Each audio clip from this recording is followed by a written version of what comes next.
Wingspan est un de mes jeux favoris de tous les temps. Est-ce que l'extension de l'Océanie va être à la hauteur? On va les voir. L'école du jeu, en partenariat avec la boutique L'Imaginaire. Au-delà de vos attentes.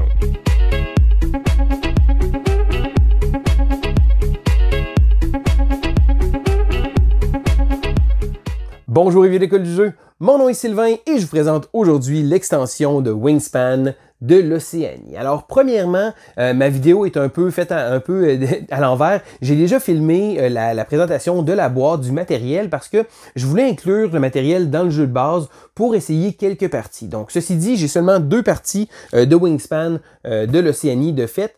Voici donc l'extension Oceania de Wingspan. Alors aujourd'hui, je vais fonctionner un peu différemment parce que je voulais vous montrer les composantes avant de les intégrer avec ma boîte de Wingspan. Donc, je vous montre les composantes et après ça, je vais jouer quelques parties pour vous donner mon opinion. Alors, je commence les livrets ici comme ça, les livrets de règles. Ils nous expliquent ici les règles pour les automas. Et là, ils vont changer quelques petites choses. Je vais vous inviter à les découvrir, mais il y a des nouvelles versions d'automas. Donc, il y a des variantes comme ça ici qu'on peut utiliser. Ça rajoute de la variabilité parce qu'il y a beaucoup de cartes qui vont interagir avec les autres joueurs. Donc, ça permet de pouvoir bien utiliser l'extension avec l'automa. Il y a également le livret de règles, donc toujours fidèle à sa qualité habituelle pour le jeu de Wingspan, qui va nous expliquer les nouveaux éléments. Et là, ça se peut sembler un gros livre, mais ils expliquent simplement tous les pouvoirs, comme ça ici. C'est très bien fait, c'est très clair. Et je dirais que la majorité du livre de règles va servir justement pour avoir les cartes. Et parlant des cartes, les voici. Beaucoup de nouvelles cartes comme ça ici. Je vais les mettre de côté, on va les regarder par la suite. Le jeu vient également avec des dés de remplacement parce que là, lorsqu'on va intégrer Oceania à Wingspan, on n'est pas obligé de garder tout séparé. On peut choisir d'intégrer simplement ceci. Et qu'est-ce que ça va rajouter? Ça va rajouter des dés avec du nectar qui se trouve être une nouvelle ressource qu'il va avoir dans le jeu. Il y a également des petits œufs supplémentaires, qui ont toujours l'air aussi délicieux. Le jeu va également nous donner un nouveau pad de score ici comme ça. Et là, on regarde ici, il y a le nectar qui est la nouvelle ressource et le jeu va également nous donner une nouvelle référence de fin de ronde et des nouveaux objectifs de fin de ronde comme ça. Donc je vais revenir au nectar dans 2 instants parce que la plus grosse chose qu'il y a dans la boîte se trouve être les nouveaux plateaux de joueurs. Ta-tam! Et là, lorsqu'on va choisir de jouer justement avec le nectar, ça va rajouter les nouveaux plateaux de joueurs. Et là, le plateau rajoute quelques petites variantes, quelques petites choses différentes, comme de pouvoir permettre de pouvoir bouger les dés, donc de changer les dés, de les relancer. Donc, ça permet de pouvoir éviter qu'on soit pris avec une configuration qu'on n'aime pas trop. Et la même chose ici avec des icônes qui vont nous permettre de rafraîchir les cartes qui sont dans le display, donc qui sont disponibles pour les gens à acheter. Il y a également des petites choses bonus qui vont arriver avec le nectar. Je vais y arriver dans quelques instants. Mais les nouveaux plateaux de joueurs sont vraiment magnifiques. Donc, lorsqu'on va jouer avec le nectar, on va pouvoir intégrer simplement les nouveaux plateaux comme ça.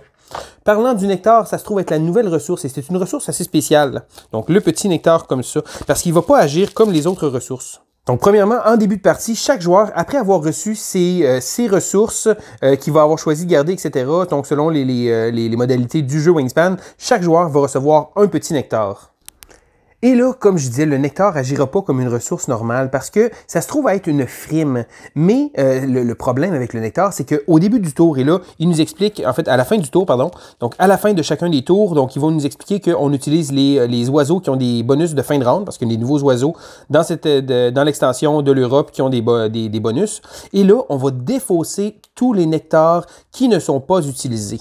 Donc, il va falloir les utiliser le plus possible parce que, justement, les petits nectars, on va les perdre à la fin du tour. Et là, il y a une petite note spéciale concernant le nectar, et là, le livre de règles nous l'explique quand même bien. C'est que lorsqu'on va jouer de la nourriture pour jouer un oiseau, utiliser le Any Food ici, l'habilité de n'importe quelle nourriture, le nectar sert de frime. Donc, on peut s'en servir pour absolument n'importe quoi. Cependant, lorsqu'un pouvoir d'oiseau nous demande spécifiquement, bon exemple, d'avoir que ce soit des petits rats ou d'avoir justement des ressources précises, à ce moment-là, le nectar ne pourra pas être utilisé. Donc, c'est très important de faire la distinction. Et le livre de règles nous explique, il prend quand même une petite note pour nous expliquer clairement comment ça fonctionne. La petite chose, c'est que lorsqu'on va utiliser le nectar pour jouer les oiseaux, et encore là, activer des habilités qui sont référées avec n'importe quelle nourriture, on va prendre le nectar et on va le placer dans la petite zone de l'habitat qui va être utilisé. Donc, exemple, j'ai utilisé du nectar pour pouvoir jouer un oiseau dans cet habitat-là. Eh bien, je vais placer les petits jetons ici comme ça. Et là, je vais les laisser là jusqu'à la fin de la partie parce qu'à la fin de la partie, il va y avoir des éléments de majorité. Donc, les joueurs qui vont avoir utilisé le plus de nectar dans chacun des habitats vont remporter des points supplémentaires. Donc, ça rajoute encore là une petite incitatif à aller chercher le nectar qui, malgré le fait qu'il est une ressource temporaire, va nous permettre de pouvoir marquer des points à la fin de la partie. Parlant justement de la fin de la partie, il y a certains oiseaux qui vont avoir des bonus, donc qui vont être seulement actifs à la toute fin du jeu. Parlant des oiseaux, alors les cartes sont toujours aussi magnifiques. Donc encore une fois, un paquet de belles images vibrantes avec des petits textes intéressants à la base. Et il y a une petite chose qui est nouvelle dans celui-là. Donc certains, là, je ne passerai pas chacune des cartes. Mais il y a une petite chose qui est nouvelle, c'est qu'il y a des oiseaux qui ne peuvent pas voler. Donc ici comme ça, ils sont représentés par le petit astérix. Donc c'est des oiseaux qui ne peuvent pas voler. C'est un petit quelque chose de nouveau dans le jeu. Et là, le livre de règles nous explique certaines petites choses spéciales concernant les oiseaux qui ne volent pas comme ça. Donc, certains oiseaux ont un astérix dans le symbole ici comme ça. Et là, ça va être considéré comme étant une frime. Donc, ils vont pouvoir toujours s'activer. Donc, ils vont toujours satisfaire les conditions pour le wingspan, pour les prédateurs, des choses comme ça, mais le jeu est quand même bien indiqué. Donc, encore une fois, beaucoup de belles images, toujours très vibrants. Et là, comme ça ici, des oiseaux avec des pouvoirs de fin de partie écrits en jaune comme ça. Donc, encore une fois, un paquet de nouvelles choses et les nouvelles cartes de Thomas aussi comme ça ici. Donc, là, il nous explique. Donc, encore une fois, une très belle qualité de production. Et là, comme j'expliquais tantôt, j'ai pas encore joué, mais justement, je vais tout mélanger ça à mon jeu de Wingspan pour justement vous donner ma première impression sur les nouvelles habilités et les nouvelles cartes. Donc, voici, c'était l'extension Océanie de Wingspan. Et voilà, donc ça fait le tour du matériel de Wingspan. Donc, j'ai joué deux parties en solo même. Donc, j'ai pas encore eu l'occasion de jouer énormément avec un grand nombre de joueurs. C'est certain que c'est un peu difficile de ces temps-ci aussi. Mais je voulais quand même vous donner mon appréciation, mes impressions sur l'extension de l'Océanie. Donc, premièrement, plus de choses, c'est le fun, c'est plus de nouvelles cartes. Ça, là-dessus, je suis vraiment content. Ça rajoute beaucoup de nouvelles choses. Des nouveaux oiseaux, j'ai même pas vu le quart de tout ce que le jeu avait à offrir pendant les parties. Mais c'était surtout l'élément du nectar. Et là, le nectar, j'ai trouvé ça le fun d'avoir la petite frime. Ça rajoute un petit peu d'ouverture par rapport à lorsqu'on va acheter nos cartes. Donc, ça rouvre un petit peu le jeu, je dirais. Et il y a de l'intérêt à utiliser le nectar parce qu'on va avoir des bonus de points. Donc, c'est vraiment, ça rouvre un petit peu plus le jeu. Ça permet de jouer peut-être plus librement certaines cartes. J'ai trouvé ça intéressant. C'est certain que c'est pas obligatoire, c'est pas un must. Je dirais pas à personne, ah ben ça te prend absolument cette extension-là. Wingspan en tant que tel est un jeu qui est excellent, même dans sa boîte de base. Donc l'extension de l'Europe rajoutait des choses. Celui-là, encore là, rajoute des cartes, mais justement, les petits éléments comme ça, comme le nectar, des choses comme ça, les nouveaux buts, et je pense que c'est toutes des choses qui sont faciles à laisser dans le jeu de base. Ça vient pas dénaturer le jeu, ça vient pas changer complètement le jeu, ça viendra pas l'améliorer. Si jamais vous aimiez pas Wingspan, l'extension de l'Océanie, c'est pas ça qui va vous faire changer d'idée.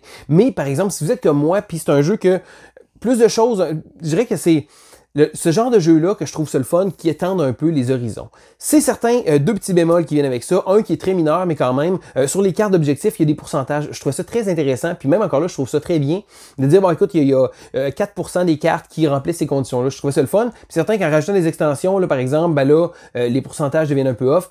Ça me dérange pas, sincèrement, c'est un nitpick, c'est une petite pointe juste pour dire que, bon, regarde, c'est impossible de le faire en temps réel parce qu'ils vont rajouter des choses comme ça, fait qu'il faudrait que je change constamment les cartes. Donc, ça, pas trop grand chose à redire là-dessus. Il y a une petite chose, par exemple, qui me tanne, c'est le fait que, malheureusement, mes cartes sont pas slivées, mais avec l'extension de l'Océanie et de l'Europe, ça ne rentre plus dans la boîte. Donc, j'ai gardé aussi le Bird Feeder, le petit... la petite mangeoire à oiseaux pour les dés, c'est certain, j'ai gardé les petits contenants, les petites affaires dans le même, puis je trouve que c'est quand même bien divisé dans la boîte, mais en rajoutant ça, ça fait en sorte que on peut pas tout mettre. C'est facile, on peut prendre la boîte de l'extension de l'Europe qui vient avec un tray de plus de cartes, simplement prendre les cartes, les mettre dans la même boîte, les remplir et là on a assez d'espace. C'est juste qu'il faut transporter une petite boîte de plus. Encore une fois, c'est pas le genre de truc qui va me déranger hautement. Puis de toute façon, ils ont annoncé possiblement une big box. Il n'y a pas beaucoup de détails encore là-dessus, mais je sais qu'ils en avaient parlé à un certain moment donné de faire une big box. Donc, bon, ok, ça ne me dérange pas trop. Je pense que c'est vraiment un petit détail. Encore une fois, comme je dis, l'extension de l'Océanie, ça ne viendra pas changer radicalement votre expérience de jeu, mais moi, j'ai aimé ça. J'ai aimé ce que ça rajoutait. J'ai aimé de voir quelques nouvelles cartes, quelques nouvelles habilités. Ça change un peu la dynamique du jeu sans...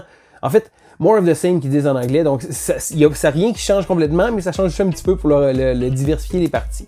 Donc pour ma part, j'ai rien à redire sur cette extension-là. C'est une extension que je suis très content d'avoir et j'ai bien hâte de pouvoir découvrir le jeu à plusieurs. Donc c'était Sylvain pour l'école du jeu, on se dit à la prochaine.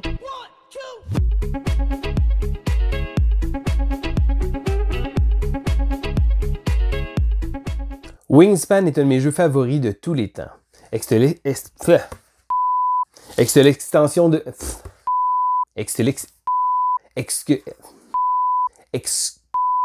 que l'extension de l'Océanie va être à la hauteur?